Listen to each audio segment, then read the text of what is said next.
గాంధీ గారు కూడా చెయ్యండి ప్రజలకి సేవ అన్నాడు కానీ ప్రజలకు విరుద్ధంగా వెళ్ళండి అని చెప్పలేదు.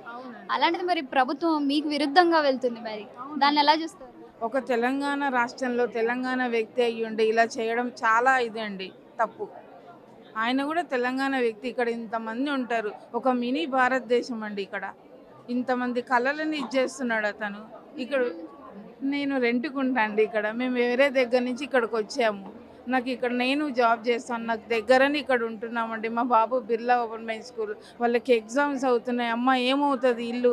అమ్మ ఏమవుతదని ప్రతి నిమిషానికి అడుగుతున్నాడండి. పొద్దున్నుంచి ఇక్కడే ఉన్నాడు అబ్బాయి. ఎగ్జామ్స్ అవుతున్నాయి. మూసీ కోసమైనా ఓకే, కానీ గాంధీ సర్వే కోసం ఇదంతా కూల్చేసి ఇంత మంచి ఇళ్ళని కూల్చేయడం ఎందుకు? అసలు గాంధీ గారు ఏమైనా రేవంత్ రెడ్డి గారి కళ్ళలోకి వచ్చి చెప్పారా? లేదు కదా. మరెందుకు 4000 ఫ్యామిలీస్ని రోడ్ మీదకి నెట్టేసి అసలు రేవంత్ రెడ్డి గారిని ఓటు చేసింది ఎందుకు? రోడ్ మీద ఉన్న వాళ్ళు పూర్ పీపుల్ని ఇళ్లలోకి తెస్తారు, కానీ ఈయన ఇళ్లలో ఉన్న వాళ్ళని రోడ్ మీద లాగి పూర్ పీపుల్ చేస్తున్నారు. ఇప్పుడు మేము కొన్న డబ్బుకి ఇంత స్పేషియస్గా అసలు హౌస్ రాదు. ఆయన ఎంత డబ్బు ఇచ్చినా ఇంత స్పేషియస్గా హౌస్ రాదు అనుకోండి.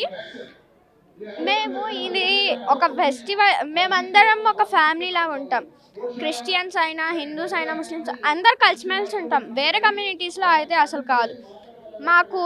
మేము ముస్లిమ్స్, ఇప్పుడు మాకు రంజాన్ అవుతుంది, మేము తరాబీలకు వెళ్తాం, ఏం ప్రాబ్లం ఉండదు. కానీ వేరే దగ్గర ఇట్లాంటి యాంఫీ థియేటర్స్ ఇవేమి ఉండవు. మాకు ఏమైనా festival, independence day, republic day అట్లాంటివి వస్తే మాకు గేమ్స్ అన్నీ యాక్టివిటీస్ కండక్ట్ చేసి డాన్సులు ఉంటాయి. న్యూ ఇయర్ కోసం చాలా పెద్ద స్టేజ్లు ఉంటాయి, అన్నీ ఉంటాయి. పండుగలు వస్తే గణేష్ చతుర్థికి మేము ముస్లిమ్స్, హిందూస్, క్రిస్టియన్స్ అందరం కలిసి చేసుకుంటాం. కానీ వేరే దగ్గర అట్లా కాదు కదా.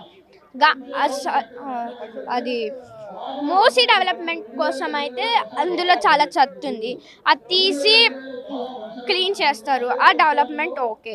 కానీ ఇది కూల్చేసి ఎందుకు అండి? ఇది కూల్చేసి గాంధీ సర్వే కట్టడం, గాంధీ గారు పుట్టింది గుజరాత్, అక్కడ చేయొచ్చుగా. ఇది ఇక్కడ ఎందుకు చేస్తున్నారంటే టూరిస్టులు వస్తారు, టికెట్ తీసుకొని డబ్బులు తెస్తారు, డబ్బుల కోసమే అన్ని చేస్తున్నారు ఇక్కడ.